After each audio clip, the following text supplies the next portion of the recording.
Welcome to Driggs Elementary School and the School Board Forum. I don't know if you guys know everybody up here. I would thank them for deciding to do something that is very difficult, time-consuming, and they're actually volunteering and running to do it. And we should really commend them for that, because it's not quite as glamorous as, say, a county commissioner job or something like that. This is, there's just no glamour in it. So I respect all of you, and I'm sure we all do. And I'm going to introduce everybody real quick. This is Ben Kersley. He is zone number 3. I get them mixed up, I'm sorry. Zone number 3, incumbent, presently right now serving on the school board. Wonderful guy, good human being. Amy Potter, also wonderful gal, good human being. Very politically active. Also zone 3 candidate. Dylan Jensen, zone 2 candidate and incumbent. Good guy. 4. So who's... It says it on front, you want to accept this one. Sorry, Chris. Chris is actually... So zone 4, Dylan Jensen, excellent guy as well, and Kathleen Haar. These guys all are good people. They have great ideas.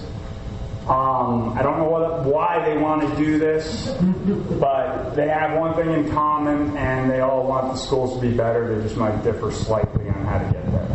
So we should be grateful they're all doing this. Let's just put it that way. So thank you guys.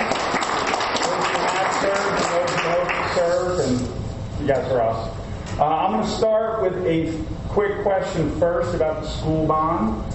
How would you propose, being that it does take a supermajority, and you know how hard it is to get a supermajority in this valley?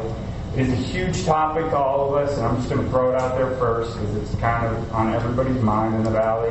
I'm going to ask all of you really quickly, say 1 to 2 minutes each. 1 minute to introduce yourself, second minute to say, here's how I would go about getting the school bond passed. How does that sound?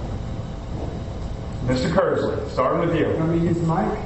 Mike, yes. Mike? Okay. Not a black. Okay. Ben Kersley, born and raised here in the Valley. So I've been here. I went to high school in this building.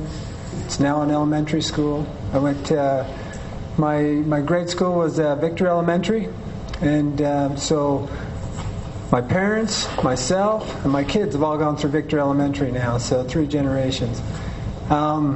As far as working on the school bond, you know, there is more than a need to do something about our schools and where we're at now. What it's going to look like and how we're going to get there, I don't think we have that answer yet. That's why we went to the community. We spent a lot of time on focus groups, trying to gather information. We have a board meeting coming up on May 15th to discuss solely that. As far as getting people on board, you know, it's talking, it's coming out, being involved, it's getting people in the schools.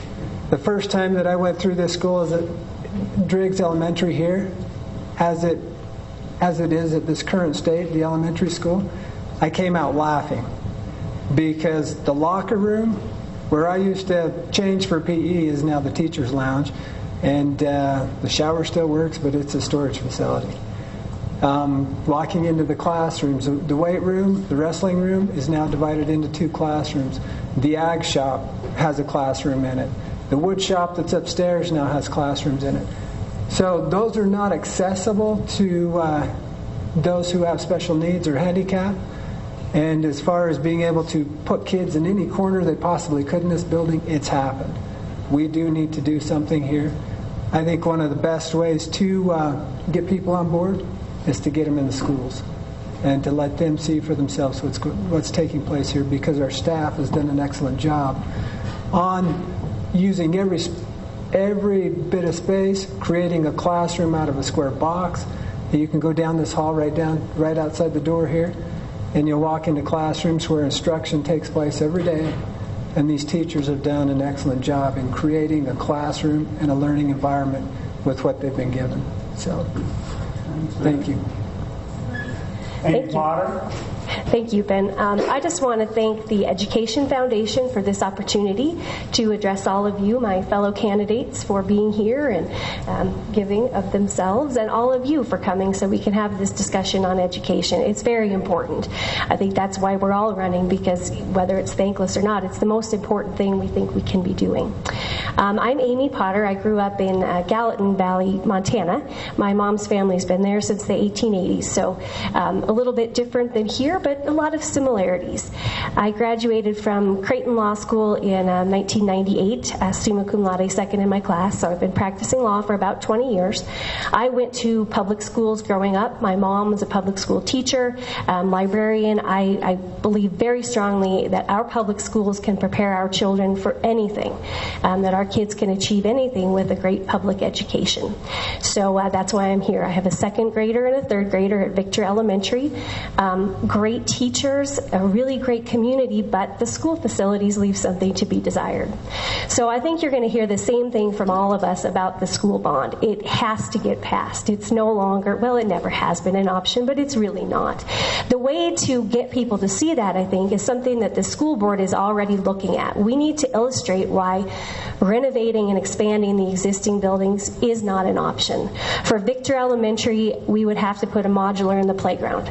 So our kids won't have a playground. That's not acceptable to anyone. And I think those are the types of examples that we need to get out there and get people to see.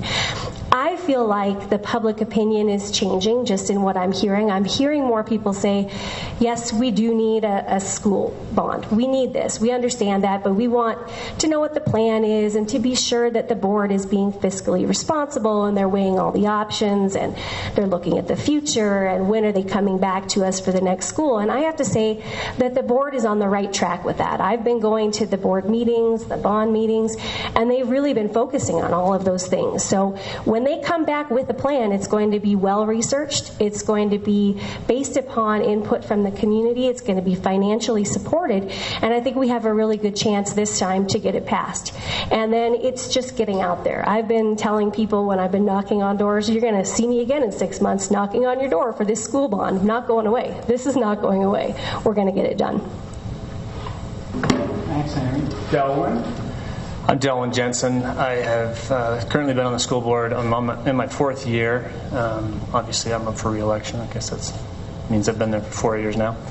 I was born and raised in Idaho, Blackfoot, Idaho, and we moved to the Valley. My wife and I, with 4 kids, moved to the Valley in 2005. All 4 of my boys are in the school system right now from first grade through 9th grade. So next year I'll actually have 4 boys in 4 different schools. And, you know, overall the experience that we've had in this district has been very positive. I mean, you know, I've always maintained that the reputation that this school district has was skewed, not even a little bit, I would say a lot, to a negative perception. And I think that's based on some solid, the perception's based on some real things, but how it got so negative, I'm not quite sure yet. But anyways, that's what ultimately got me to run for school board, and with some coaching from some friends and taunting, maybe I shouldn't say coaching, taunting more like it, but from some friends, I started to run. I ran for school board. You know, the reason that we need new schools is it goes beyond, in my mind, the appearance of the school or the crowdedness of the school. New schools in this community will go far beyond just having new classrooms. It's an economic development for this community. It will bring people to the community. They look at our schools. That perception will begin to change based on just whether it's good or bad. Based alone on the looks of our schools, perceptions of this district will begin to change. The hearts and minds of our teachers, when they teach in a brand new classroom, they're going to be more happy and more willing to show up to work that next day because they have a nice, neat facility to work in. if our teachers are happy and enjoy coming to the building that they teach in, they're going to do a better job of teaching. That's just inherent in people. If you're happy, you're going to pass that along. You pay it forward. And ultimately, what it's going to do with these new schools is, yes, it will alleviate some severely overcrowded schools. It will provide more bathrooms for our children to use. I mean, if you go in this school, I invite you to walk around the school and count the number of bathrooms that a couple hundred kids get to use every day. Peek your head in the teacher's lounge.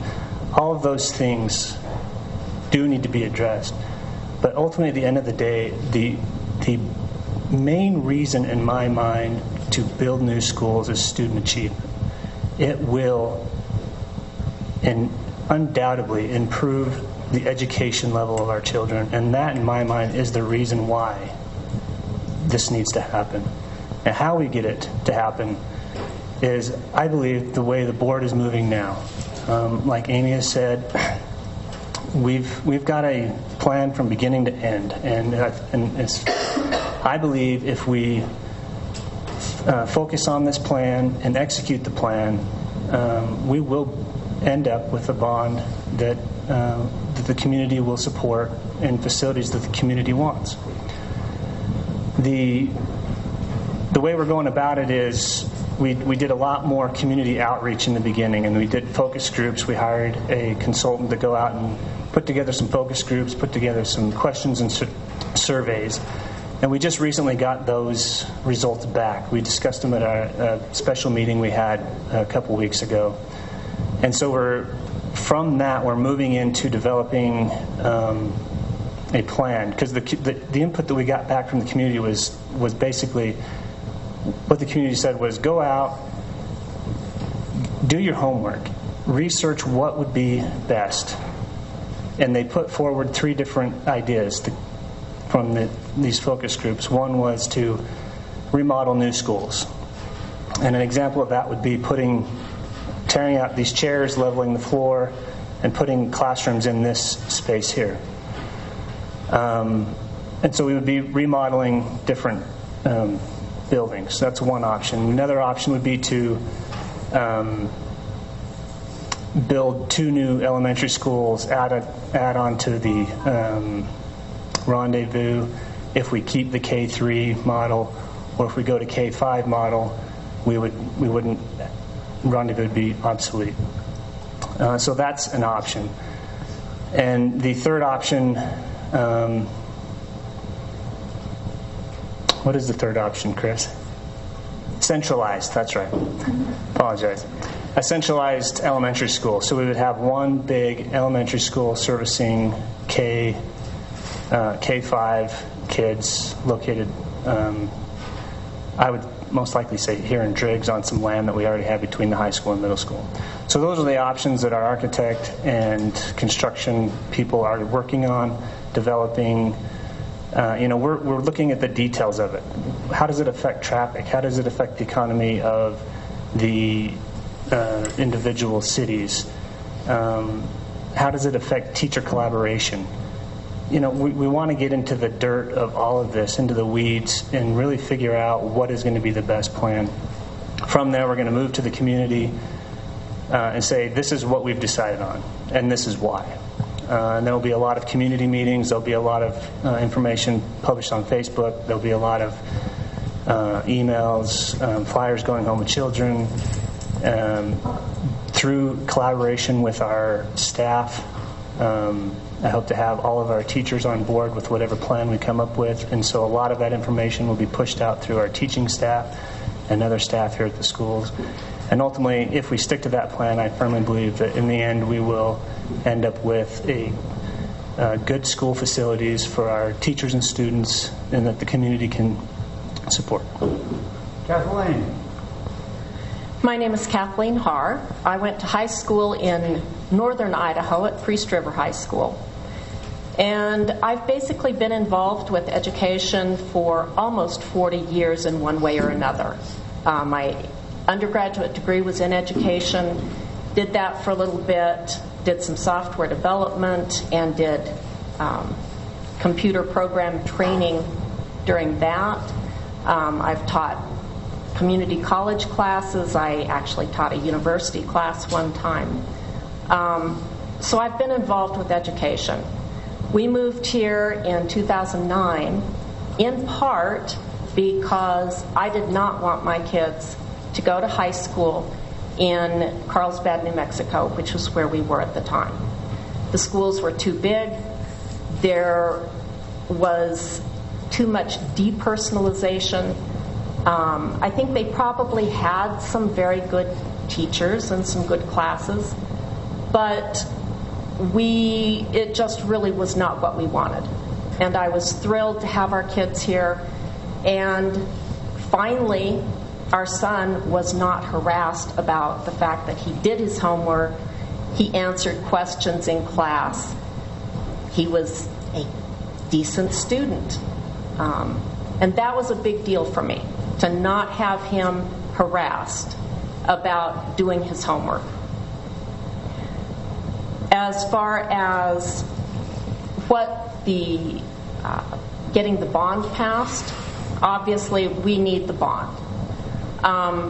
Part of it, one of the things that hasn't been mentioned yet, is that the elementary students don't really fit in a high school. High school classes can be a little bit smaller because the students typically sit at a desk.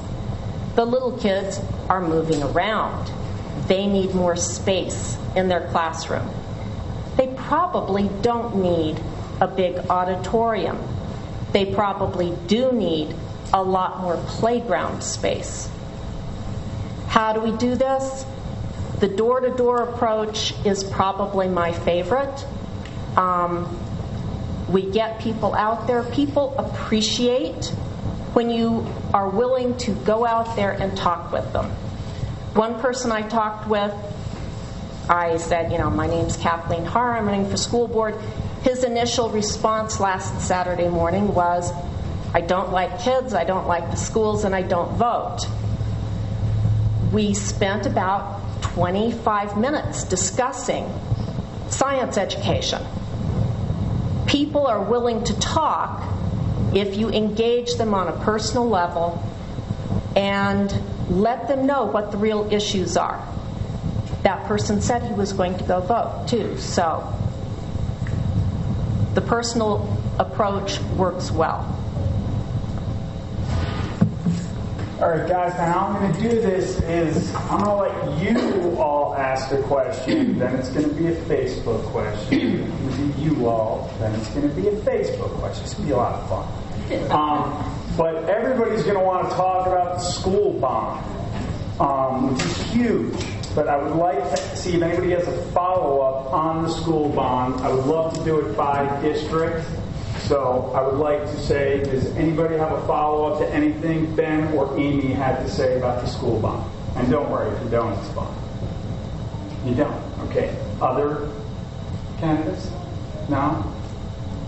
Anna? If we build new schools, has any thought been put into what we would do with the current schools that would be no longer used for schools? I think you might have to, Bill. If you start getting really winded, I'm going to start tapping my fingers again. All right, just throw something at me.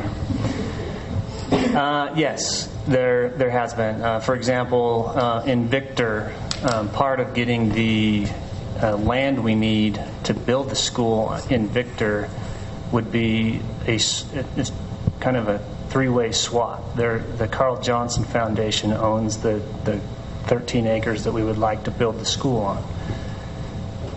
The city of Victor owns some land that the Carl Johnson Foundation would be willing to swap for that 13 acres. From there, the city of Victor would like the elementary school, and they would then swap for that 13 acres. So in Victor, most likely it would be that the city of Victor ends up with the current elementary school there. Nothing's certainly in writing, and nothing's been signed yet, and that could certainly change, but that's how that's been negotiated thus far. Here in Driggs, the sky's the limit. We have started talking about what we could possibly do with this building. Believe it or not, there's not too many people in the world that want to buy an old school, so they're not worth a lot. One thought is, and this would help to alleviate overcrowding in other schools, such as the middle school and high school. Let me rephrase that. They're not overcrowded now, but it would help alleviate administrative positions that have been pushed into the the middle school and high school. We would use a wing of this school to hold our administrative offices. The district offices could be in a wing of this school. That's been discussed. Again, nothing has certainly been finalized on that. The advantage to that, which I think the community would really support, given the usage of the gym facilities now, would be that the gym in this school would remain available for community use. So that's kind of informational, so I'm not counting this as a question against Kathleen, just so you guys know, because that would...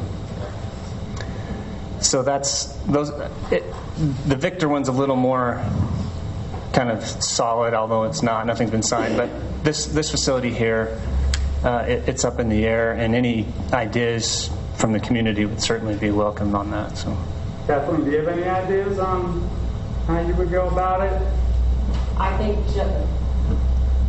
I think just talking with the community, we've got several business groups in the area. Maybe they can come up with something. So. All right, Facebook question. Going to start with Kathleen on this. Sorry, you guys, you're next. You're actually all going to answer this question. This is not going to be just the district one, because this one is very important to some people, most. How will you support student learning in the elementary classroom other than investments in assessments, e.g. math? So is there anything you would like to do regarding assessments, or anything you think that would benefit assessments in the district besides the direction we're going in right now? Well, the example that they used was math, and that's kind of my baby. I like what is happening so far with the Engage New York that the 4th, 5th is using.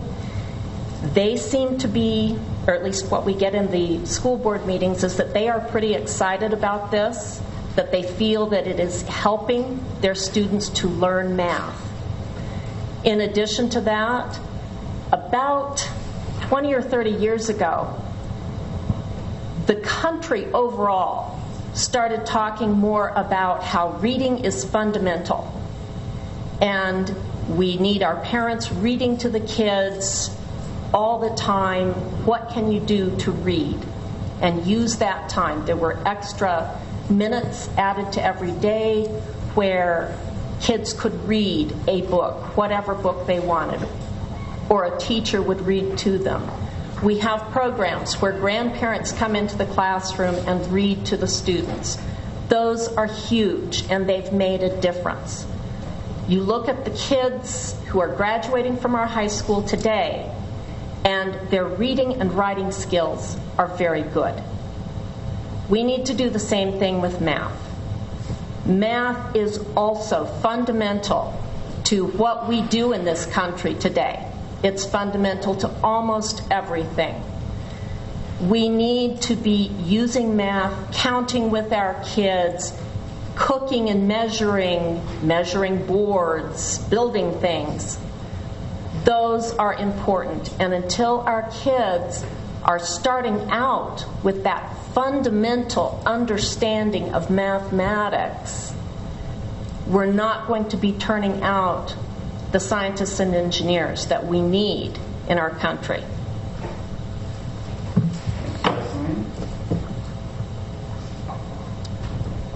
I'll answer the question as I understood it, but I may have misunderstood. So if I don't answer the question, I apologize. I just really liked her answer, because I agree with her on that. So I said math. I'm sorry, Kathleen. That was the assessment. But you were waxing poetic. I really enjoyed it.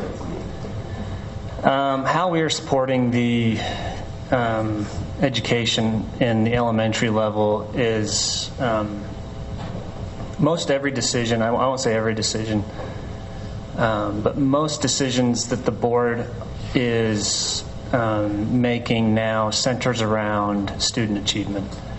It is our number one goal, and really the only reason why the school is here, right? I mean, the school is here so that we can educate our children, and the better we can educate our children, the better off they're going to be. And so decisions that the school board is making is centered around our strategic plan. The number one goal in that strategic plan is student achievement. As a result of that, what we've done is MAP was one of it. This MAP is somewhat of a paradigm change. It doesn't measure it measures growth of a student rather than where they are today. When we assess them in the spring versus the winter versus the fall, or the fall, winter, spring, we know exactly how that student has grown throughout and I say we, the teacher, knows exactly how that student has grown throughout that year. And it gives the kind of information back to the teacher as to the level at where that student's at, so the teacher can actually differentiate the education level of that student, where in more traditional type testing you would know that they weren't an A student, they might be a B student, but why were they only a B student rather than an A student? You may not necessarily know that. With MAP, you do. The other benefit to MAP is that you, as a parent, can see this same information. And not only do you see the same information, but you actually see the growth of your child and how that growth compares to the growth of other children in the district, in the state of Idaho, and in the nation. So you as a parent have more of an understanding to the level of education that your child has, so that you can collaborate with the teacher, and the teacher can collaborate with you on how you can better your child. In addition to MAP, we're aligning curriculum. Engage New York, such as Kathleen had spoke about, is curriculum alignment. It's the same program through the elementary grades. So when they go from third grade to fourth grade, they don't get a new textbook with a new style of teaching math. They have the same style of teaching math. The teachers are teaching it. They have their own variation to how they teach it, but they're essentially teaching the same type and style of math, so the child isn't having to relearn a new style of math, for instance. And that is taking place through reading and writing, curriculum alignment, and it's going both horizontally and vertically through the grades. How that's getting done is through last year, or the beginning of this year, the district hired a curriculum coordinator. So there's various other ways how we're actually helping children in the classroom, and it's like I said, it all is centers around the strategic plan that we've put in place, and that's how the board is basing their decisions. So. Is that long-winded enough? Amy, assessments? I actually think the key phrase in that question was student learning. And I think student learning is very similar to student achievement, but there are some differences. Student learning ultimately is what we're all here for, from the board down to the teachers. What are our kids actually learning? We have to have some way to measure that. We have to have data, and that's where assessments and other types of tests and numbers come in. So we have to have numbers. But if there's some disconnect between the data that we're getting and what the students are actually learning, We have to figure that out. And you'll probably hear me say this a lot tonight. We go to our educators. These are the folks that are in the classroom every day with our kids. They have an education in education. Kathleen does. The rest of us don't. We have a wealth of expertise right here in our school district, and that's where we need to start. So we need to engage our educators and say, here's what we're seeing in various assessments.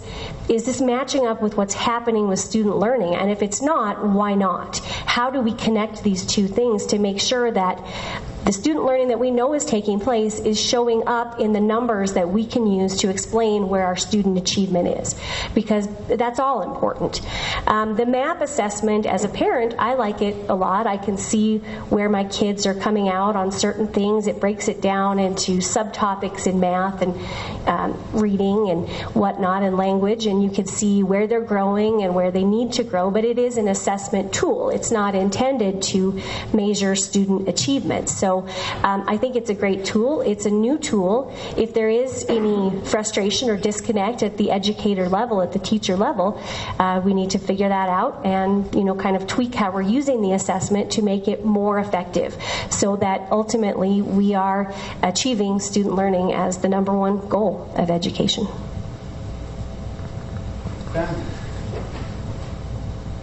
I could not agree more with Amy on this topic, because with MAP, it is a tool.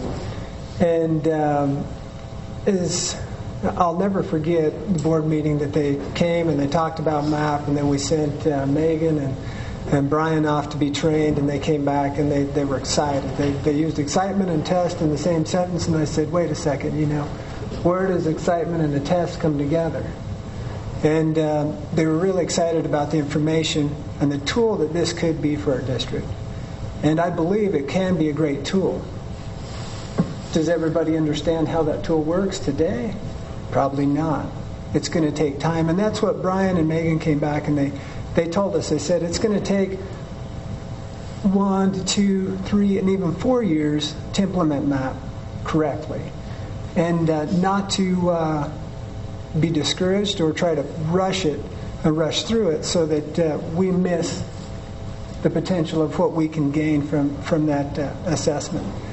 Now, there's several assessments that our students have to take that are mandatory. MAP, yeah, that's coming from a district level. That's something that we're asking for. But there are other assessments that are mandatory that they have to take. Now, we could look for another assessment, but this is where I agree wholeheartedly with Amy, is we need to turn that assessment back to our educators.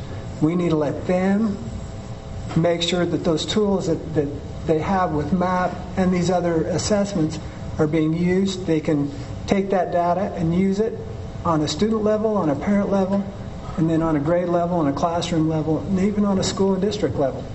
They need to be able to use that information properly and process it properly to understand it. Now, who's going to do that? Absolutely, that's our educators. So I think that assessment needs to, as far as additional assessment, we need to rely on our educators for that. So, Kathleen, I would love to. And is there anything besides investments in assessment and math-type structures you would think that would be great for student learning besides assessing everything? If I could put it as bluntly as I think that question would left. Assessing is important because it's how you know what is going on. The good assessments give you very fine details about what the students do or don't know and what they should or should not be prepared for at that point. Too many assessments, that's a problem. It's something that I think as a school district we are going to have to figure out how to meet state requirements, how to meet what we want to do, what our teachers want to do. It's not going to be an easy answer. We can't just opt out of state testing, or parents can, but then there start being other ramifications. Can there be better tests? Probably. The MAP test seems to be very good. What else can we do? Not entirely sure. I don't think we want to add any more testing, but we do need to make sure that we are using what we get well, and that parents understand it, teachers understand it. All right, let's start with you guys first. This is a Facebook question. Unless anybody has a question off the top of their head they would like to ask these fine candidates. C. Smith. So there's talk in town about a group of parents that want a charter school, and I was just wondering what your thoughts are on charter schools, or if our valley needs a charter school. Just kind of curious on that stance. That's an excellent question. I don't know if somebody else wants to ask it a little differently. I don't know. But I'm just kind of. Do you support the charter school, and why or why not? Thank you. No, thank you. Ben, start with you. Okay. In our community, we have several options for education right now. And as I've looked at other districts, visited other districts, we are very unique in the fact that our students, our children, they have several opportunities to go to different avenues, different locations to be educated. The one thing that a charter school does is, yes, it gives another option, okay? And but it takes away from our public school. It takes away from our public school as far as funding. It takes away from our public school as far as those students who are enrolled in that school. And it, as far as where we are at today in our district and in our community, can we take that? Anything's possible there. It could work. As I visited the district in Gooding, they have a charter school there. I believe it's called Rocky Mountain Academy. It's well known throughout the state. They had a lot of students in their district that went to the charter school as soon as it opened, and they downsized their public schools. And within a couple of years, those students were back in the public school. So it created a problem as far as, they left and then they came back. So what do we do with them once they come back? As far as giving our students options, or our children options, if that's what we want, it's another option. But we already have several options. Amen. First, I believe that it's not ultimately up to the school district whether a charter school is approved. The state will make that decision. So it's somewhat of a theoretical question, but a good one nonetheless. And I think it's certainly a hot topic right now and should be answered. I'll start with my conclusion, which is that I don't think that I have enough information if this were put to a vote to me. I've heard from both sides. I see the merits of both sides, and I'll talk a little bit about the pluses and minuses. I start from a position of anyone, I think, who believes in public schools saying, we don't like charter schools. It takes money away from the public schools. We should focus on the public schools. It could be abused. We've seen what has happened in places like New Orleans, where all of the schools have gone to charter schools, and it has become a huge issue for the money being siphoned to certain schools in certain areas of schools, certain kids, and kids away from other kids. So it can be really bad, and charter schools can be a disaster. On the other hand, the group we have here, I've talked to them, and I know that they are dedicated people who have a vision and really believe in it. And if the charter school can be done well, if it can be done right, they'll do it. I have that faith in them. And they're going to do it, is what I believe. So if that's what's going to happen and there's going to be a charter school, I think the district and the charter school should work together. They're all part of one district. Find out how there can be collaboration, find out how this can work to the benefit of everyone. The charter school folks believe that a lot of people who are not in public school now will enroll in charter school. I don't know if that's true.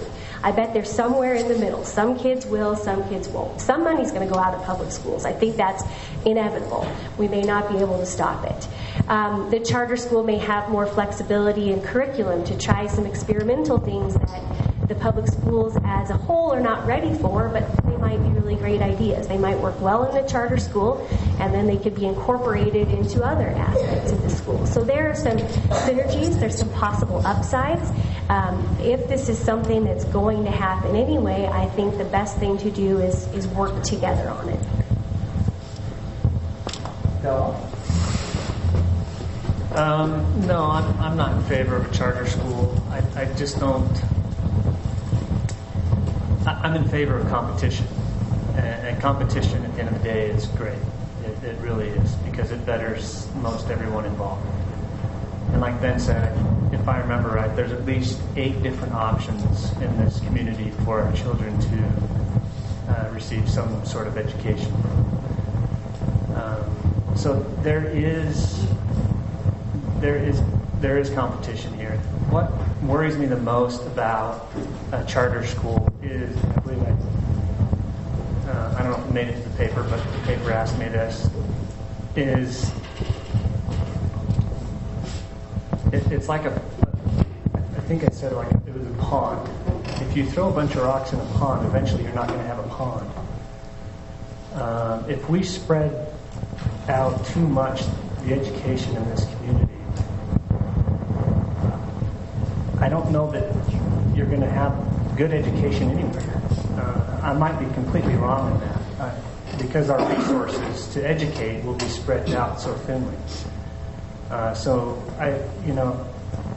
if the resources are spread out so thinly, will we be able to do a good job in applying those resources to the education of our children? That's what I worry about. On the other hand, and this is where I agree with Amy, if it's inevitable and they're going to start the charter school, I want it to succeed. I really do. Not because of who's starting it, not because of who's running it, but because they're going to be educating children there. And if it fails, the victims in that are the children. So if it's going to happen, I want it to succeed. I truly do. And as a district, if I'm on the board when it's happened, and they're up and going, I see some definite room for collaborating with that entity. After all, I do believe that they would actually be part of the district within the state. So, however, they would be governed by a different board, and this is where I disagree with charter schools. It's an unelected board. There's really no accountability in a charter school for the community. If you don't like what I have to say or do or am doing, you can fire me, really, at any point. You can mount a recall election. You can not vote for me the next time I run. There's all sorts of ways you can get rid of me as a public. There's nothing you can do in the charter school. They're going to do what they want to do. I don't want a charter school here. I don't think it's necessary. But if we end up with one, I want it to succeed. So how ambiguous is that? Oh, it's not? Yeah. Can everybody hear without the microphones? Because that thing was actually making it worse. Great. My first choice would be to not have charter schools. It dilutes our talent, it dilutes the student population, it dilutes the money. Speaking as someone who homeschooled her son 1 year, who sent her kids to a private school for several years, parents have reasons for wanting the alternatives. I know on the charter school website they state that there are approximately some 400 plus students in the valley who are currently not enrolled in the district, whether they're being homeschooled or going to private schools. The charter school is thinking that the majority of the students would come from this group. I would guess the thinking being that instead of having to pay to send your child to a private school, now you would be able to send your child to a publicly funded school. There's a lot to be said for that, but it does come with problems. The non-elected board is probably the biggest one. This school district, the operating budget is somewhere around 18 million, I believe, every year. That's a lot of money to not have some type of accountability to the public. As Amy was saying, it has set up a lot of issues in other parts of the country. Do I think that would be an issue here with this particular group? No. But there it is. It's still not an elected board. And again, having said that, I think it is their right within state law to establish a charter school. I may not like it, but it's their right, and I have to respect that. I think that working with them as much as is possible would help both schools, or both district and charter schools. All right, this one follows up pretty good on that. The recent report on the focus groups for the bond indicate a state of mistrust between the Teton School District and the public. Some might say that is part of the reason why some folks are starting a charter school. What measures would you take to improve the trust? Let's start with you, Kathleen. Well, I think that there has to be more information coming out of the school board. They have started doing great things with the focus groups. I think that is a wonderful first start. We need to have more of that. We need to be going to the different groups within the community, not always expecting that people are going to drop what they are doing and spend 5 or 6 or 7 hours on a Monday night sitting and listening to the school board members talk. One of the things I would like to see, and it's been discussed by the board on a couple of occasions, is going ahead and splitting the board meeting into 2 separate sessions so that they don't go on for 5 or 6 or 7 hours. Midnight is really hard to be driving home in the middle of the winter. So if you split those meetings up, if you took one meeting where you did all of the kind of boring basic business stuff, and one meeting that was more a working meeting, so that community members felt like they could come in, say something, get responses from the board, be heard, and have a discussion, I think that would be a useful first step also for the board. I agree with Kathleen. Listening to the school board talk for 5 to 7 hours is very boring. Well, I thought that'd get more laughs. I wasn't going to say anything about it.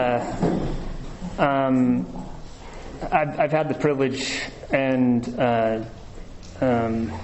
unprivileged, I don't know what the right word is on that, but to serve as chairman for the last 3 years. And one of the things that always bothered me was that the meetings would go into 12 and 1 o'clock in the morning. And in my mind, that no longer is a public meeting. It's not open to the public because the public isn't there, and why would they be? So as chairman, suggested, and the board agreed with me, that we limit our meetings to 10 o'clock. So we've pushed our meetings to start earlier in the day, and they end at 10 o'clock, or as closely as we can to 10 o'clock. Still, they're 5 to 7 hours long, but at least it's not getting over at 12 and 1 o'clock in the morning now. The problem, I could be wrong with this, but I think the reason for the mistrust that is in the community, I really do believe it's getting much better from when I started on the board 4 years ago to now. I've been able to see vast improvement in just general attitude from the general public about the school and about the school board. But one thing that's always been hard for the board to do, and prior to me ever serving on the board and even while I've been on the board, is get the information out to the community. That in and of itself is almost a full-time job for a volunteer position. So that's been something that's plagued this board, and I don't think it's just unique to this board. I think it's unique to school boards in general, to be honest with you. Is just getting the information out, and some of the steps that we've taken to improve that information is one, to our staff, is we send out a newsletter every month now, highlighting it's not just the minutes of the school board meeting, but it's highlights and more specific discussion that happened in the school board meetings. For the bond, we have started a web page that is dedicated just for the bond. One of the complaints we had with the last bond was you go to our website I'll be the first to say I hate our website. It's horrible, and we're really working on fixing that. And that's the other thing that we're moving towards, and a decision that's been made recently is to revamp the district's website, make it a more user-friendly, less cluttered information website. We're trying to get our wheels underneath Facebook and get the Facebook, push a lot of information out on Facebook. So unless I am completely misunderstanding the reasoning for the trust, and there's other reasons for mistrust. Sometimes people just don't like you. Sometimes they don't think you're managing the money the way you should be managing the money, and I understand that those specific issues are out there, but I think overall the mistrust is just that the information isn't getting out to the public. So that's something that the board is really focusing on and trying to move forward and really push information out to the public in different media forms. Another example, and I tell you only because so you'll know to look for it, that every other week in the paper now we're going to be having updates on the bond and other issues in our schools. So look for that as well. Amy. I don't think the issue that Delwyn is talking about is unique just to school boards. I think it's all nonprofit boards and HOA boards and pretty much any volunteer board. You do a lot of work behind the scenes at the meetings, and then communicating that to your constituency is the challenge. It's very frequent that you'll put something out, like with the school bond, you'll get responses, well, where did the school board come up with this? And the school board is thinking, we've been working on this for years. We were just talking about a meeting in this auditorium 3.5 years ago, and they were talking about the school facilities then. So the school board has been doing the work. The public doesn't necessarily know that. And how do you communicate that when you've already spent all this time at the school board meetings? Do you need a PR person? What exactly do you need to do? A couple of things that I can think of that might help. At the school board meetings, there's a public comment provision at the beginning, and people can make comments, but there's no Q&A. So it might be helpful if people who really had a concern, and people will get fixated on little things. Why did you take 4 days out of the calendar for student teaching and devote it to teacher education instead? You're taking away from our kids, and they'll get fixated on that. But if they had an opportunity to ask the question and get a response, that might go a long way in just kind of this back and forth, rather than you come, you sit and listen to us, and you don't get any feedback from us. You don't know what we're thinking. It's difficult to tell people, well, we discussed this at the school board meeting, and here's the next school board meeting, or we'll even put the school board meeting online. People still aren't going to come, and they're still going to say, well, I don't know why they did this, and get frustrated. So I think the articles in the paper are a great start. They're short, they're to the point, they're about topics that are timely.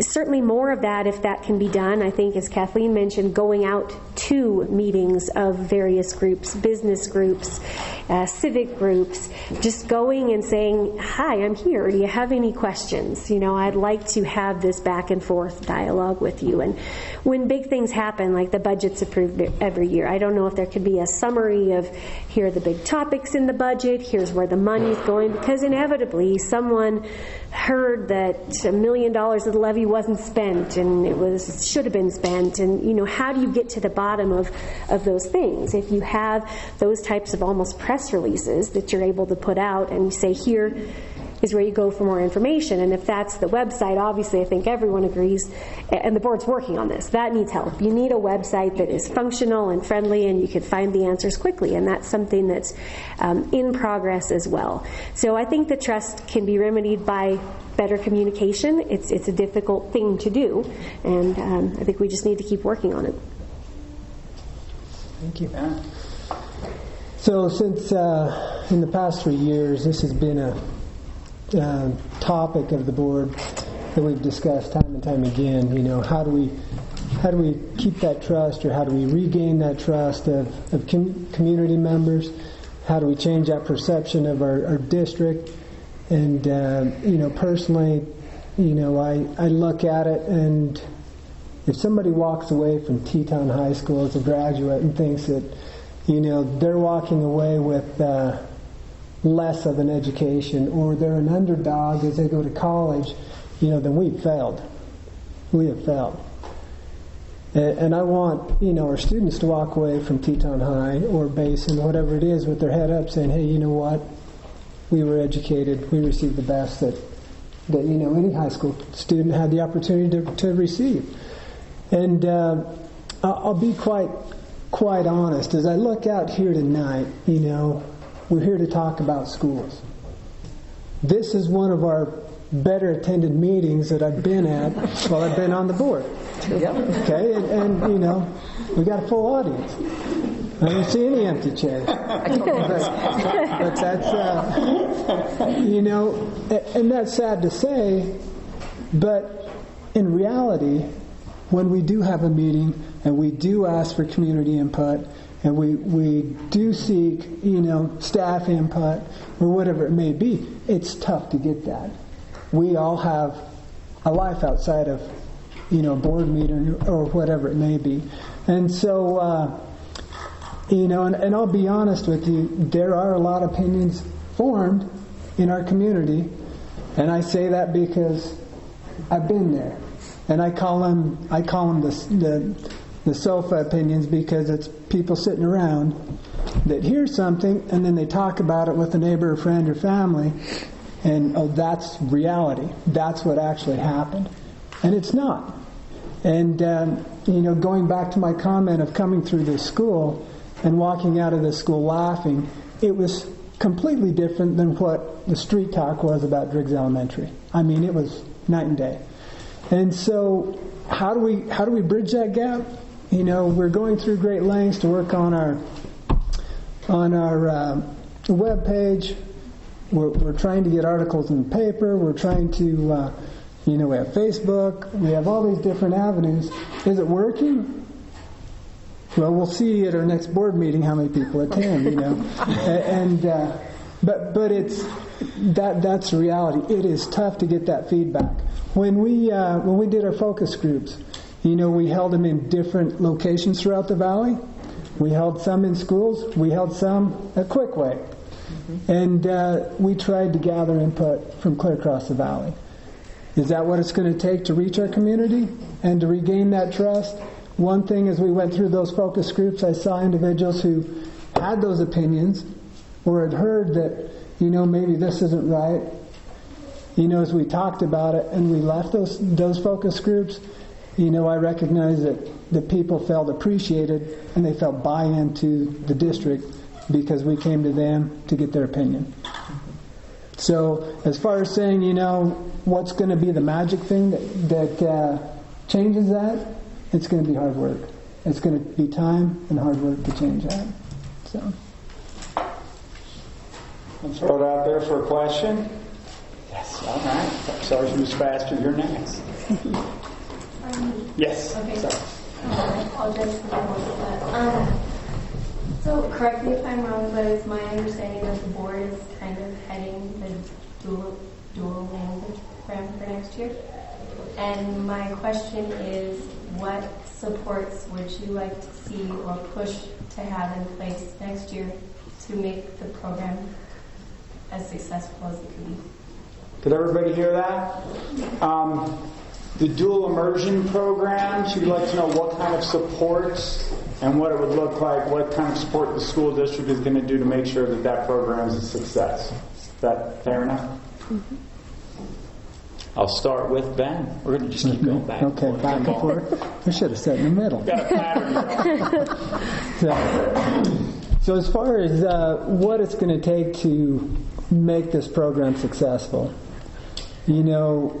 at a district level and as a board level, we're behind this as far as, making sure that financially it's, if there's materials needed, instructors needed, if there's professional development that needs to take place, we're behind making sure that that's in place. Now there's some things that we do not have control over, and that may be at the school level, or that may be between a teacher and a parent, and those may be the gaps that we need to work on to make sure that the parents understand exactly what this looks like, and that the teachers understand exactly what this program is, and kind of get rid of that gray area, because I think there is still some gray area that exists, and that is going to take visiting other schools. It's going to take getting into the curriculum, seeing what that curriculum looks like. It's going to be talking with students. I've been in classrooms where this is taking place. I was very impressed with what was taking place and the instruction that was being given. I would love to talk to a student who has gone through kindergarten through 5th grade and talk to them in Spanish or whatever it is and see what their level of communication is. I would love to see that. And if we can see some of that, I think that will help, everybody involved see what needs to take place. As I look to August, the first day of school, there's not much time. Okay, there's a lot of work that needs to be done still. And, how we're going to get there and what that's going to look like exactly, to tell you tonight, I can't say that outside of, we need to keep moving forward. Well, I would go back first to a point I made earlier about our educators and their expertise being our biggest assets. I'd want to know from the teachers, and in particular the ones who are going to be teaching these classes, what do you need to be supported? How do you think this is going? Is this curriculum looking like something you can work with? How do you envision this happening? What other help do you need in this classroom to make it successful? So I'd start there. With the educators and see what input they have. It's going to be bumpy. Nothing starts perfectly, right? And every great idea it has to start as a small idea and get bigger. So I'm so excited about this program in general. I think it's going to be wonderful. I love that the board looked outside of what we're doing and said, what new programs can we bring in? How can we innovate? How can we do some exciting new things to advance our education? And they're on the right track, and I think it's coming. But again, the educators will have to work very closely with the educators to know how to support them. And I think it's going to be a process. It's before it starts, how do we roll this out? And then once it gets going, that communication is going to have to keep up, because I imagine there will be challenges that will come up that may or may not be anticipated.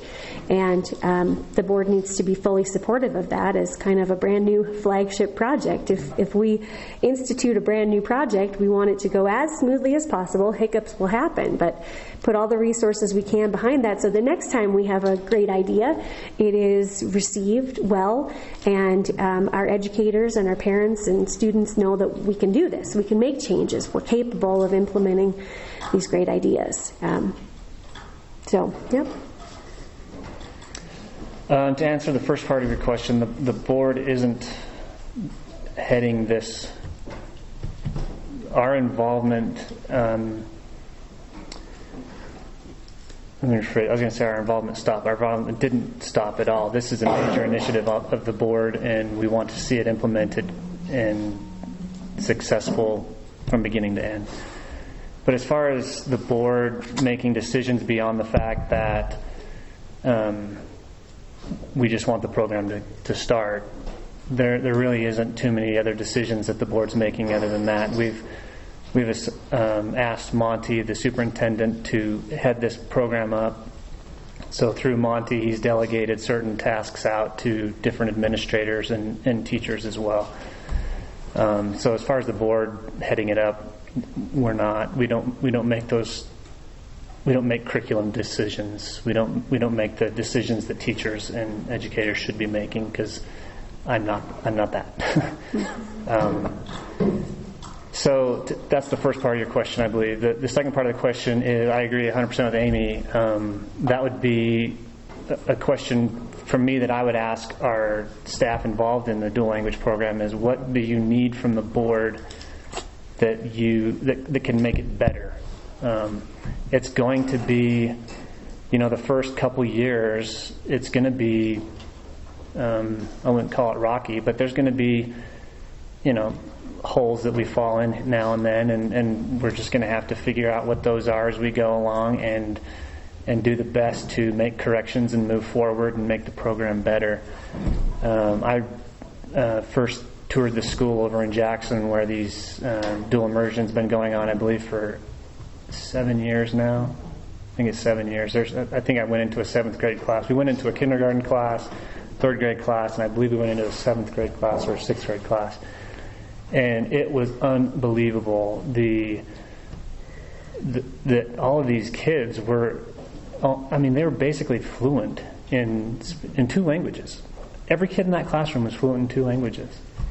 And that's something I only wish I could have had going through my educational process. And I almost am tempted to hold my first grader back a year just so that I can push him into the program. He's going to be missing it by 1 year, which stinks. But fortunately, he had Mrs. Bates here, and he did learn some Spanish. But the support the decisions on how and when we support the staff will, in my mind, come from the staff and what they need. And the board is 100% behind this dual immersion program. So, well, as several have noted, this is a new program, therefore we can expect that there are going to be some problems. There are going to be things that don't work. Unfortunately, there will probably be some things that don't work really badly. It's going to be important to maintain communication with the community, with the parents of the kids who are involved with this, and let them see that the teachers and the board, the teachers, the administrators, are working through this, that they're all talking together, that it's not one person is saying, oh, you're a terrible person because you let this happen. That is part of the trust issue, is I think some teachers have felt that in the past, that they've tried to be innovative and things maybe didn't work great. And so then there were hard feelings. We cannot afford to let that happen. We need to use this as a stepping stone to demonstrate to our community, to our teachers, that the board, the administrators trust our teachers, assuming that the teachers are working hard and doing the right thing, to innovate. We need innovation in our schools. We cannot continue to just do everything the same old way. The dual language is a great first start. We need more of these kinds of things, and we need to make sure that we handle this well, that we keep the lines of communication going among everybody, so that nobody feels that they are being left out or that they're being put down because they didn't choose to put their kid in, or they did choose to put their kid in, or they did try something and it didn't work. It doesn't really matter what the issue is. We've all got to be willing to keep talking about it.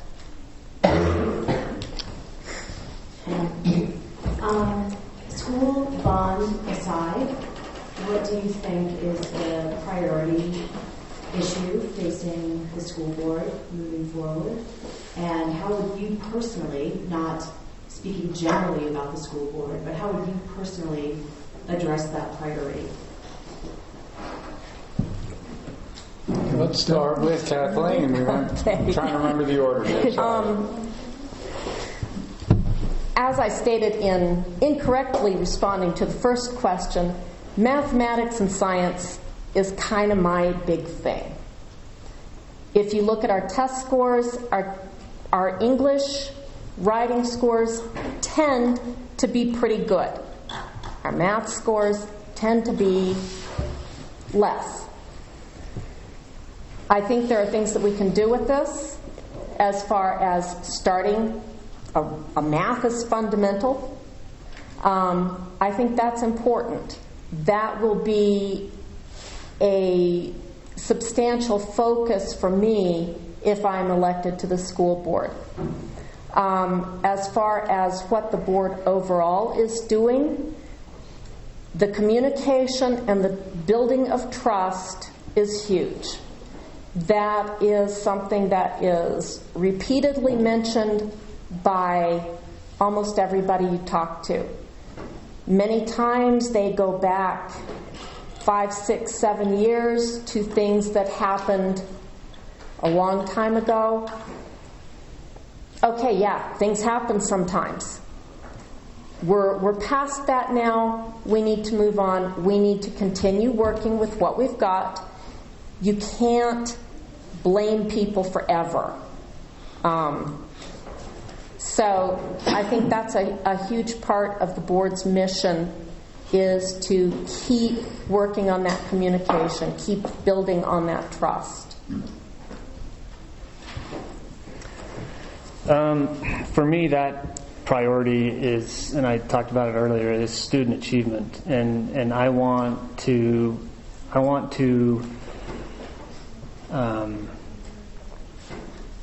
develop let me rephrase this. The way to achieve student achievement, I believe, is through a dedicated and happy teaching force and an administrative force, and the people that surround and support our teachers. You're never going to make everyone happy, and I don't live in that fantasy that we can make everybody happy. That's just not going to happen. Somebody's not going to like this, and somebody's not going to like that, and a community member may not like. It's dumbfounding to me, but there's community members that are adamantly opposed to dual language. They feel like it's a complete and utter waste of time, money, and resources.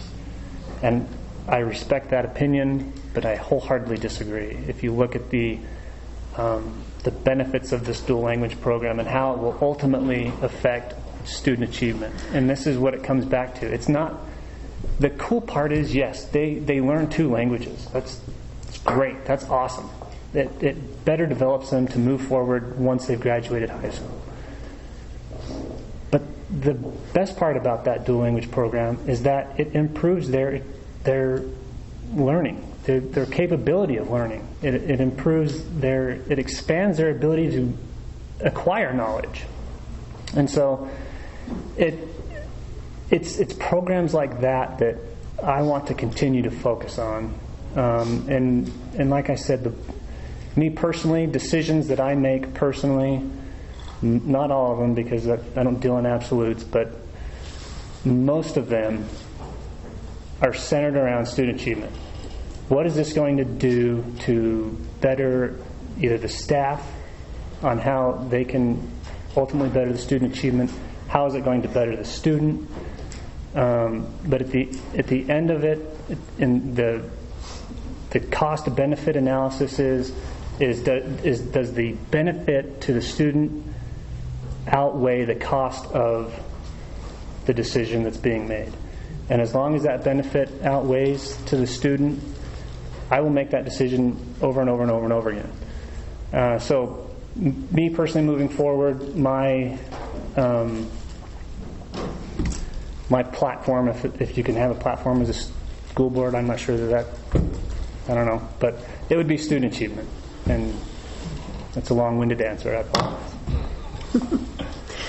Well, the bond is number one, and we've got to get that passed, and everyone, I think, recognizes that. I agree with Dylan that the second priority is student achievement, student learning, however you define it, getting our kids the absolute best prepared for what they want to do next that we possibly can. There's a statistic, we heard it at the Idaho Business for Education forum a couple of weeks ago, that 67% of Idaho jobs require something beyond high school. It's not necessarily a 4-year degree. It could be a training certificate.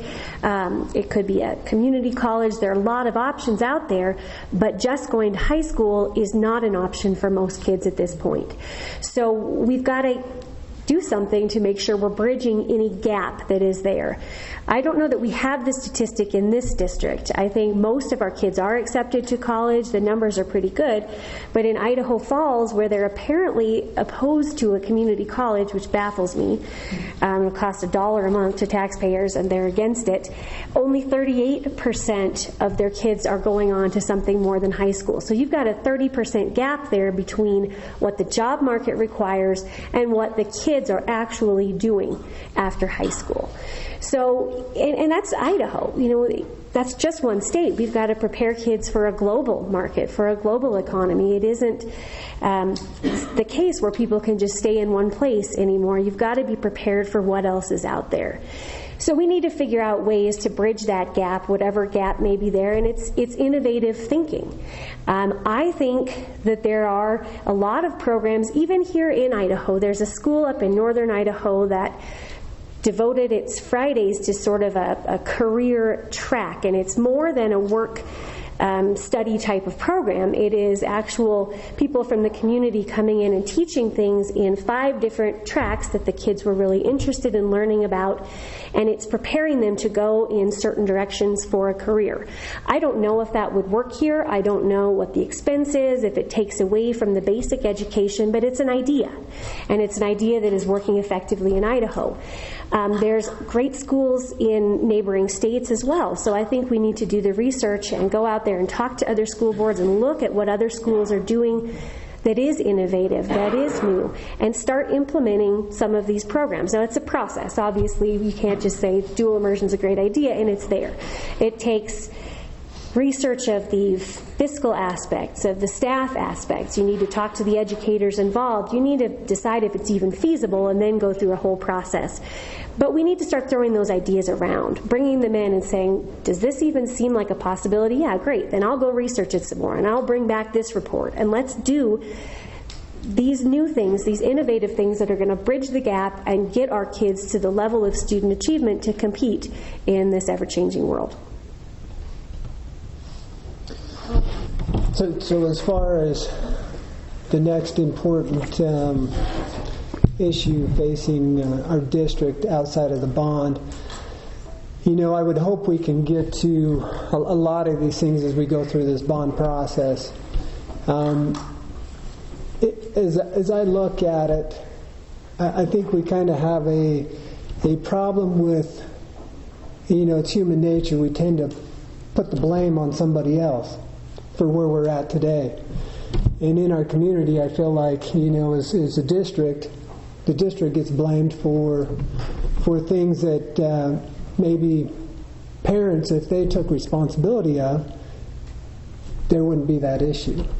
And so, the one thing that and I'll go back to, I would love our kids to leave this district and be proud of being educated at Teton. I don't want them to feel inferior or downgraded because they had to go to school in the public school system at Teton. That is not the goal. I want them to be at the top level. In order to get there, though, we have to have a community. We have to have parents. We have to have students who feel like they have ownership in this district, who feel like they have ownership in our buildings, not just because they pay taxes, but because that's where their students go. That's where their children go. That's where, they go and they have that talk with a teacher who says, hey, I appreciate your student, but here's some things he could work on. It's having those tough conversations and being able to say, yeah, I have room for improvement on my own side, and taking responsibility to improve ourselves. A lot of times, I think some of these perceptions that happen in our community, we can create programs, every year, and we can have public meetings, every night of the week if we wanted, and we may get the same turnout. But we need the buy-in of each community member in this community saying, hey, our school district, it's something unique to our community, but it's something unique to the state of Idaho. It's something unique to our country. We're Teton. And to get that buy-in from not only students, parents, community members, hopefully that's how we get the support for a bond. And hopefully we can bridge some of those gaps as we work through this bond process. And, as far as creating a new program, it may not change it. As I look right now, we may have an issue that we need to address before we actually address the bond, and that is to find a replacement for our high school principal, who has done an excellent job. And is that an easy seat to fill? No.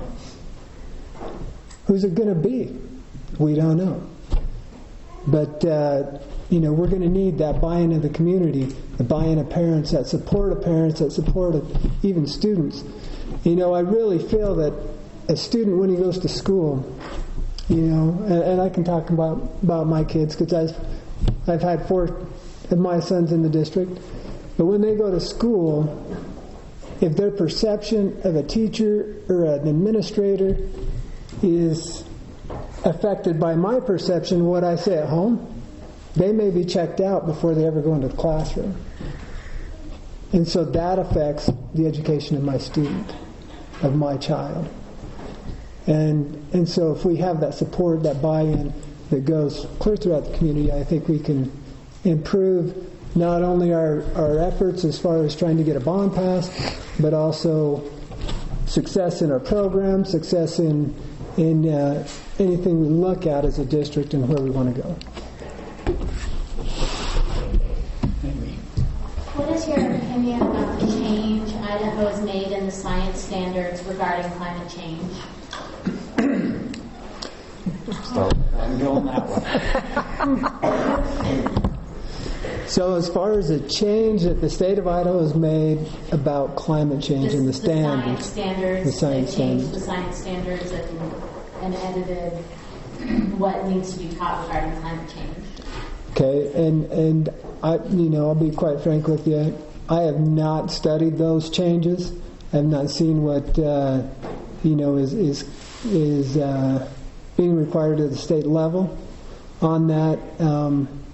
As far as that curriculum and where it's at, to say honestly, without some research on my side, I don't feel, comfortable in answering that right now in this form. So, I'm going to say nope.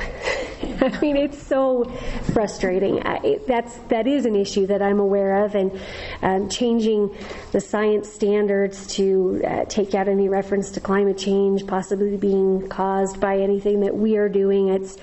It's frustrating to me from a statewide level, and that is one of the challenges of being in Idaho, that certain things come from the state level that are challenging to us at the district level. However, we have a curriculum director, and it's my understanding that teachers aren't prohibited from teaching science anymore, from teaching these things that used to be part of the science standards that are in other states that are generally accepted by, I think, 90%, 95% of scientists.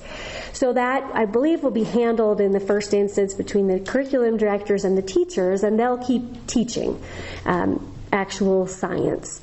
If it becomes an issue that is brought to the school board, my vote would certainly be that we need to keep teaching those. I mean, I think at levels, few of those issues come to that level. It's when a book is challenged or something really kind of blows up that the school board gets involved in curriculum in any fashion. So typically I believe that would be handled between the curriculum director and the teachers, and I'm not aware that any of them would be interested in abandoning those science standards. I don't know exactly. I heard a blurb about it on the news a while ago, and that's the extent of what I understand that the state of Idaho has done. But I agree with everything Amy just said. The state of Idaho has been a frustration and a thorn from the time I got on the board and even before. I've said it many times in district or in school board meetings that I don't care what the state of Idaho necessarily wants us to do or doesn't want us to do. At the same time, I don't live in the fantasy that we can just ignore the state of Idaho. We have to. They provide a lot of funding to us. So in my mind, we do the minimum that the state wants, and then above and beyond that, we do what we want. And math is a perfect example of that. The ISTAT or the SBAC, whatever it's called today, I don't know. It usually changes every week what they're going to call it, but it's a perfect example. And it was created a lot of frustration for me because they would change the test every so often, and every time you change a test, you lose a year to gauge where you're at. Where's the school district at? How well are we doing? That's a critical year. I mean, we don't have that luxury of doing it over again if we did poorly, right? So, in general, my attitude towards the state of Idaho is we'll do the minimum, we'll do what we have to do, and then above and beyond that, we'll do what this community wants to do and how we want our children educated.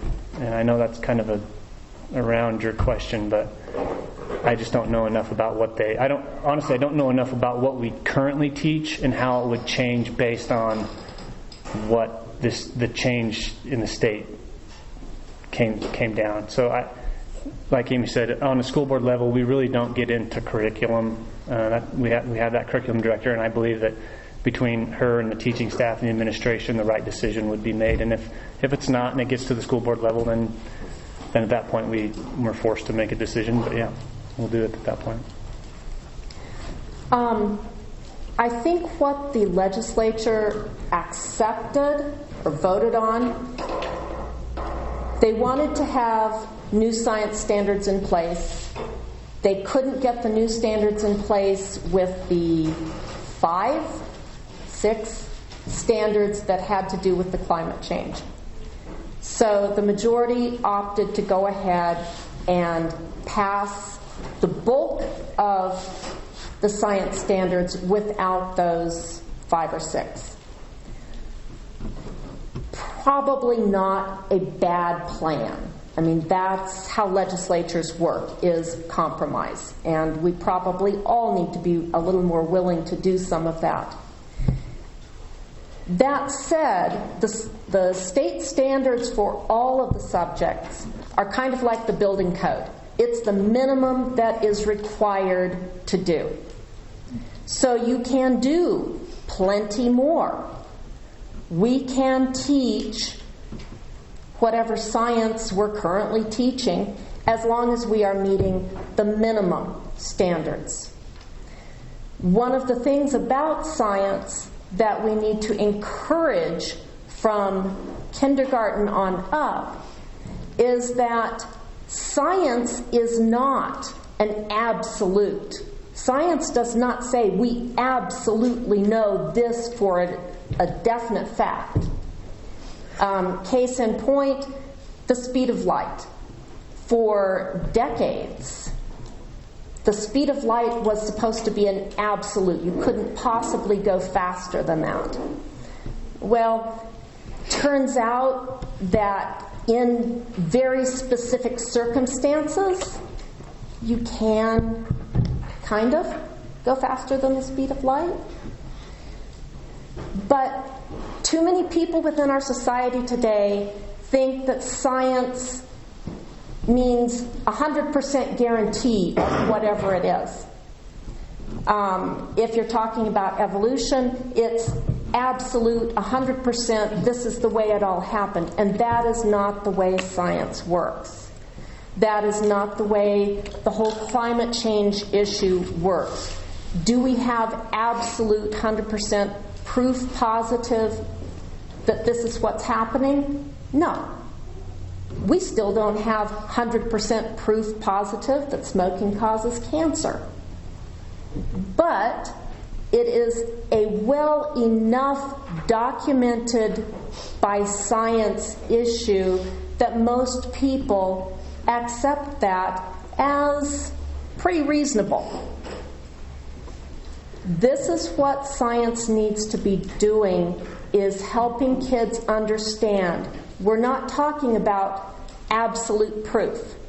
We are talking about the probability, the evidence that we see, the testing that we do as scientists. That's the big thing that science needs to be focusing on. Anybody else have any questions? Ralph? So just to follow up, because that was a question about the state legislature and the stuff that comes down to you. So, I feel like when I elect you guys that you're in a really good position to influence the state, and I wonder if you ever think of yourselves that way. Kathleen? Well, I know that the school board goes to Day on the Hill, is that what it's called? Every year, and they talk with our local legislators, have lunch with them, go to some sessions, see what's really going on. Yes, that is an important part of being on the school board, is taking to our legislators what we are seeing and what problems we are having that they could do something about. Obviously, they're not going to help with parent-teacher conference conflict things. But as far as the testing that is done and what the state is requiring, or what the state is requiring as far as math, science, writing, any of those types of things, if we're having issues with it and we can explain why they might want to reconsider, then they seem to be willing to listen. The reports back from the school board seem to indicate that they are willing to at least give audience. To answer your question, yes, that's the other half of this job in my mind is, I hesitate to use the word lobbyist because it kind of has a negative connotation to it, but in essence, yes, I am a lobbyist, and I am in contact multiple times throughout the year with different legislators. And sometimes the conversations are pleasant, and sometimes, frankly, they're not. And we end up not liking each other by the end of the conversation, and then, But yes, we most definitely, and the reason the school board belongs to the Idaho School Board Association, that it wholeheartedly is a lobbying group. I mean, at its core, that's what they do. And in my mind, they do a very good job of it, and they really do. Just so everyone else knows, once a year we have a convention that's held either in Boise or Coeur d'Alene, and at this convention, aside from receiving training on how to be a better school board member, the business part of that convention is deciding on what we want that lobbying group to lobby for that year.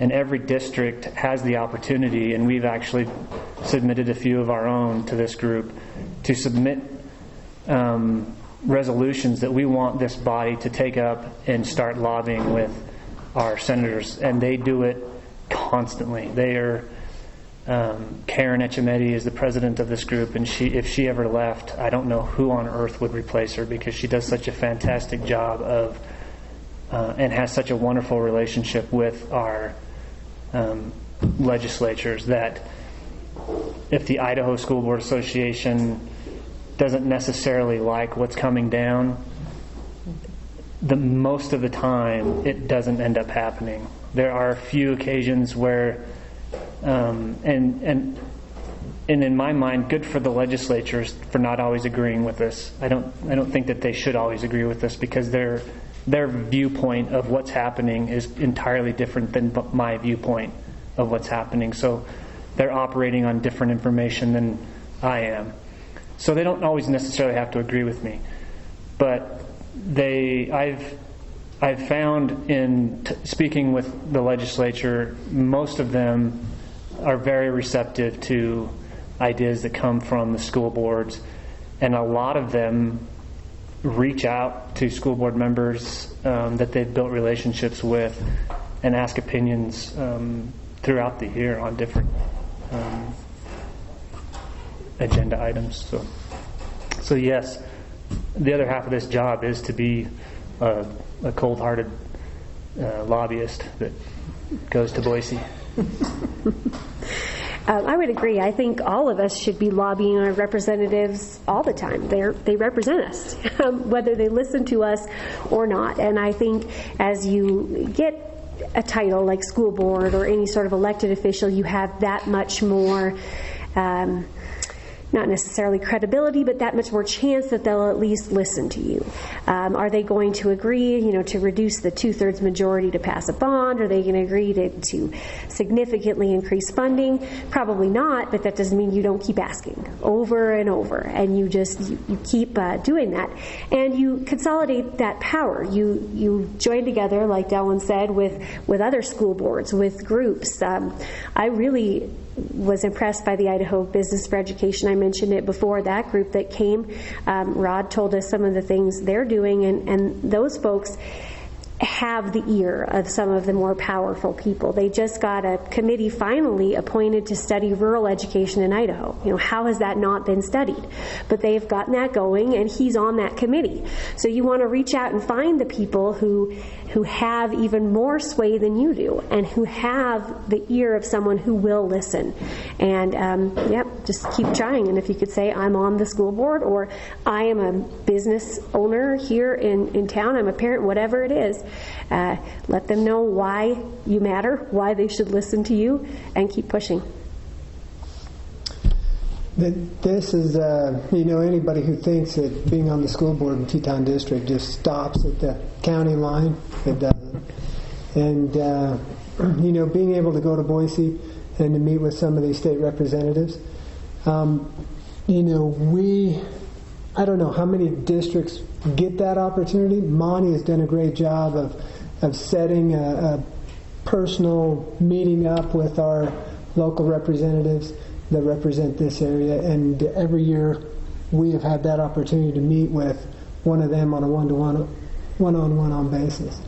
As far as how that conversation goes, that I think every year that we've met, we've talked about this 2/3 vote, and yes, sometimes it does turn into a heated conversation, and But I think on both sides, we walk away with a greater understanding of what the state is looking at, and then they walk away with a greater understanding of what we're looking at on our side.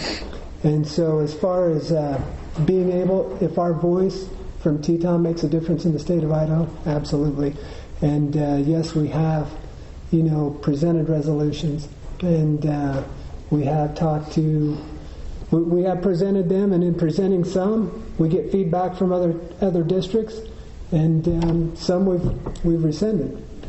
And but that's part of the process, and so it's been a great opportunity to be part of that. Does anybody want the last question? No, it's mine. Give it to Rob. We got to consider ourselves pretty lucky here. I mean, these 4 people are awesome. They bring so much to the table. We should be proud of our little valley. And we thank you guys for doing this. I'm going to end by asking a last question that is just purely philosophical, and give me any closing statement you have with it. What is the role of a school board? And then tell me why you think you should be on said school board. Start with Ben, going that way. So the role of a school board is not to micromanage. It's to make sure that there's proper funding. There's qualified administrators and instructors there for the education process to take place. It's to make sure that the physical responsibilities are cared for and properly, looked over. The safety of our students and all those who are involved. The other part of a school board is to be diversified. It's to not agree all the time. It's healthy to disagree. It's healthy to have other perspectives than just all one way and never looking outside the box. So it's looking for opportunities to grow, to better the district, but it's also making sure we take care of what we have. As I've served on the board, I'll be frank with you. Before I was on the board, as far as what I knew, what took place in the schools and how it took place, my idea, my perceptions were completely wrong. And after being involved and being on the board, I've been able to not only see, but also be able to take the facts of what is taking place within our district back to the community, back to those who haven't taken the time to visit the schools, back to those who may have, created an opinion on hearsay instead of on actually being involved and finding out what the facts were. And so, as far as my position on the board, I would appreciate the opportunity to serve again and to not only continue to learn, but also to continue to be a voice to the community of what is taking place within our district. I can tell you that you can go to any one of our schools in our district, which I've done unannounced, and you will see good things taking place. Not only good things, but you'll see great things. You'll see students engaged. You'll see students learning. You'll see teachers not only teaching, but also mentoring and building relationships with students that they will have the rest of their life. That's what's taking place here at Teton. So thank you. All right, well, philosophically, I think education is fundamentally important. When I think of what's wrong in the world, any issue that comes up, violence, crime, overcrowding in prisons, I think, what's the root cause of this? How do we fix this? It's education. That is where you start. And when you look at it that way, that education is really the solution to most of the problems out there, that makes school board a tremendously important job. I don't think there is a more important job out there. I think that we are more than just the stewards of the school district. We have to be the leaders and the innovators. And I am enthusiastic. I want to get in there and make changes. I'm an excellent researcher and organizer, and if I set my mind to something, I'm going to do it. And so I'd like the opportunity to do that. I'm running for school board is the way I put it. I'm not running against Ben.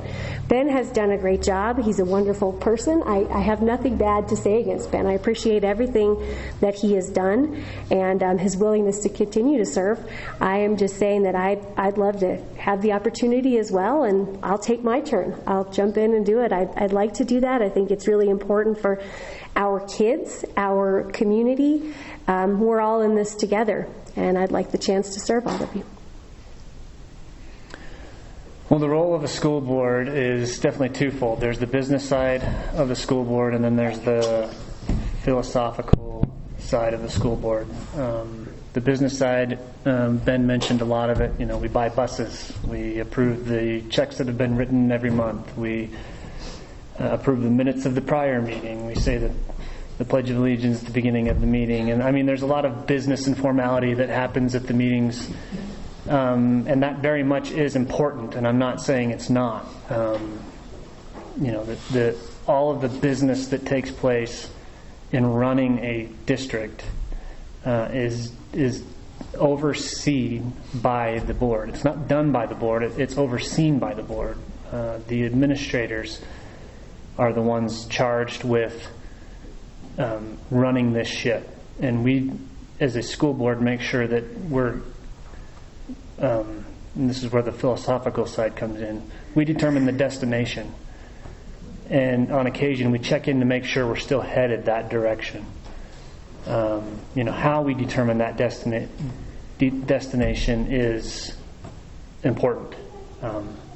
And what I've really enjoyed about the board that we have now and the dynamic of the board members that we have currently is we're a very diversified group. I don't think that any of us necessarily share the same backgrounds, the same political philosophies. I don't know that we.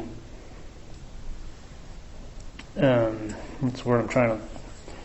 Well, we're just diverse. I'm not sure where I'm trying to go with that, but the great thing about it is there's different perspectives that are brought to the table and then discussed. And you know, I don't have the answers to everything, and Ben doesn't have the answers to everything, and Chris and Nan and Shelley don't have the answers to everything. But together with the support and input of the administrators, teaching staff, and community,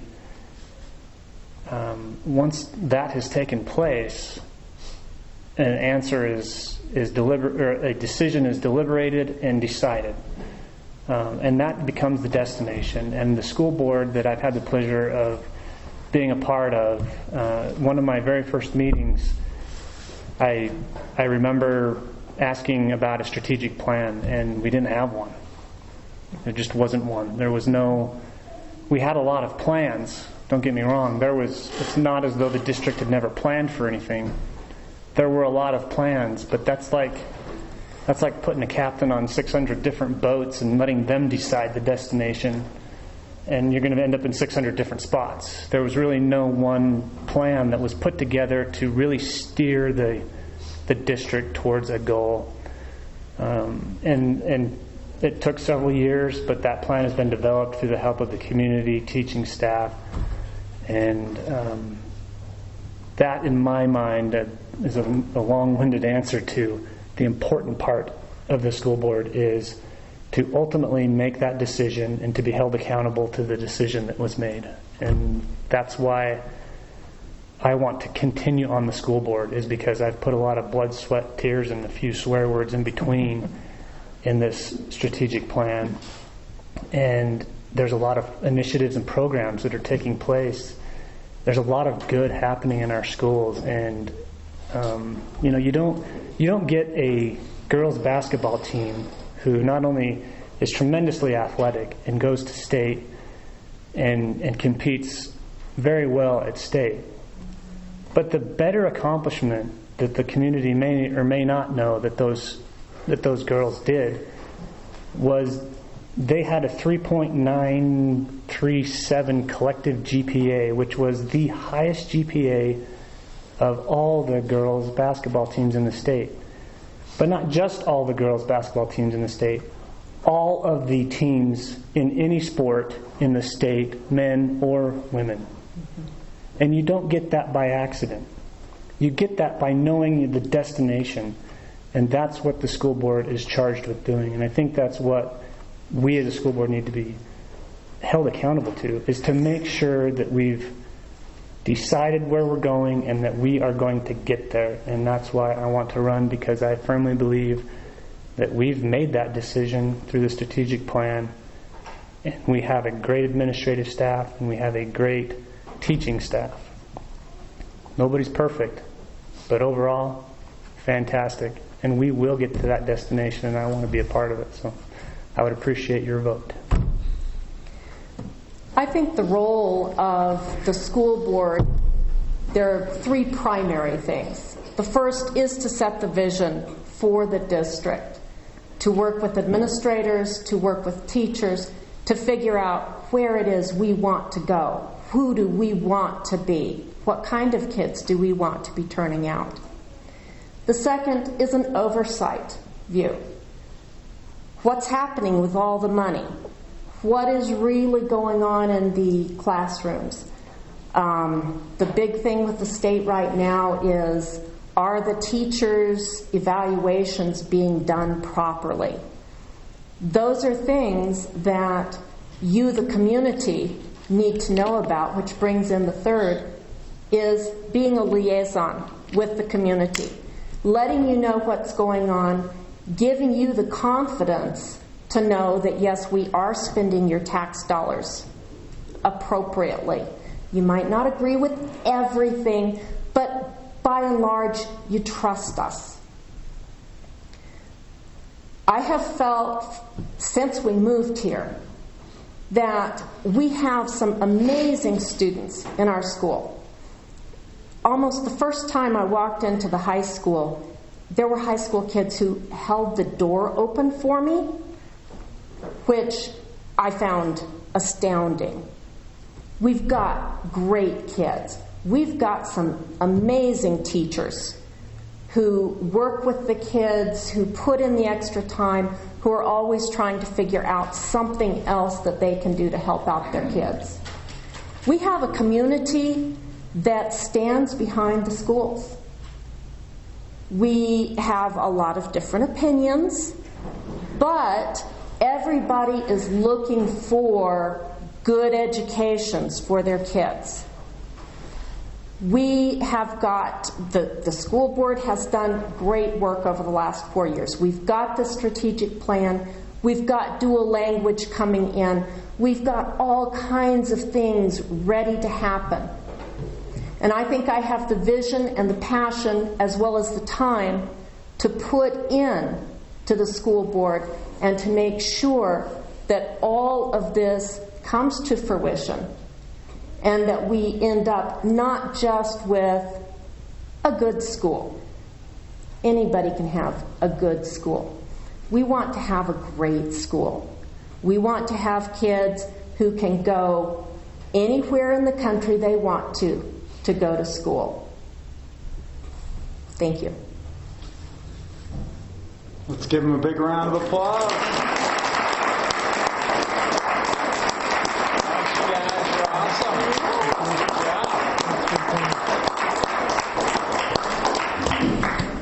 Get everybody you know to vote for the bond, too. Yes. Myron and Thank you.